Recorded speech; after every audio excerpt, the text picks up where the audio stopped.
રાજકોટ કોંગ્રેસના દિગ્ગજ નેતા ઇન્દ્રનીલ રાજગુરુએ આજે પીપીપી યોજનાના નામે મોટો ભ્રષ્ટાચાર કરવામાં આવી રહ્યો હોવાનો આરોપ લગાવ્યો હતો।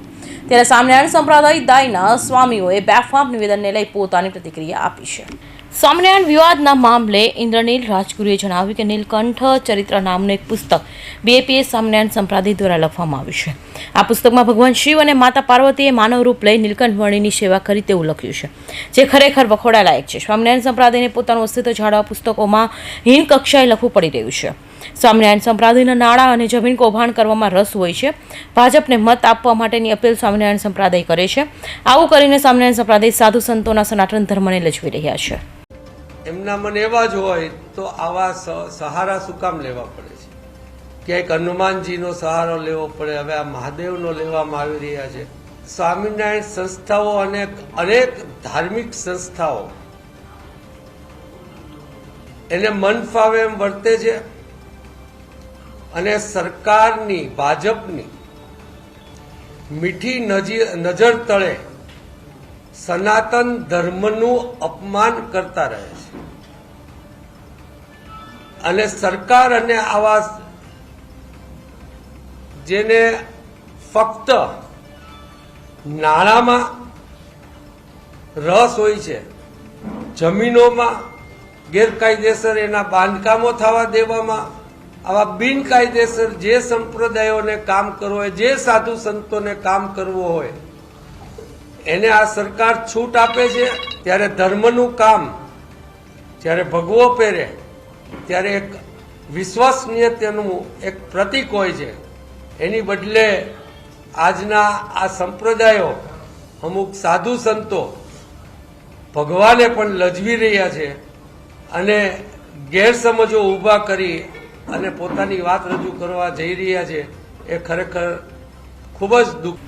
રાજકોટ કોંગ્રેસના દિગ્ગજ નેતા ઇન્દ્રનીલ રાજગુરુએ આજે પીપીપી યોજનાઓ નામે મોટા ભ્રષ્ટાચાર કરવામાં આવી રહ્યો હોવાનો આરોપ લગાવ્યો હતો।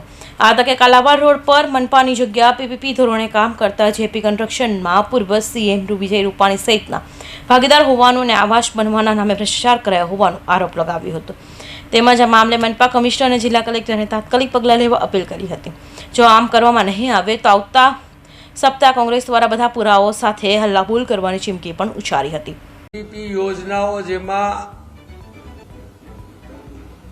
ખાસ કરીને જે આપણે કાલાવાડ રોડ ઉપર જેપી કન્સ્ટ્રક્શનની જેમાં કહેવાય છે કે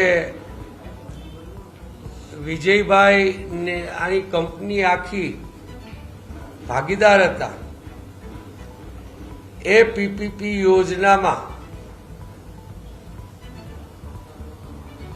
1 મહિના દરમિયાન સરકારી જમીન કોર્પોરેશનને સોંપવામાં આવે છે અને એકદમ ટૂંકા સમયમાં, એટલે કે 1 કે 2 મહિનામાં એ જમીન પીપીપી યોજના નીચે જેપી કન્સ્ટ્રક્શનને દઈ દેવામાં આવે છે અને ત્યાં ખાલી કરાવવા માટે પોલીસ અને કોર્પોરેશન ઉપસ્થિત રહી અને તત્કાલીન મુખ્યમંત્રી વિજયભાઈના ઇશારે એ ભ્રષ્ટાચારનું કાવતરું થયું હતું।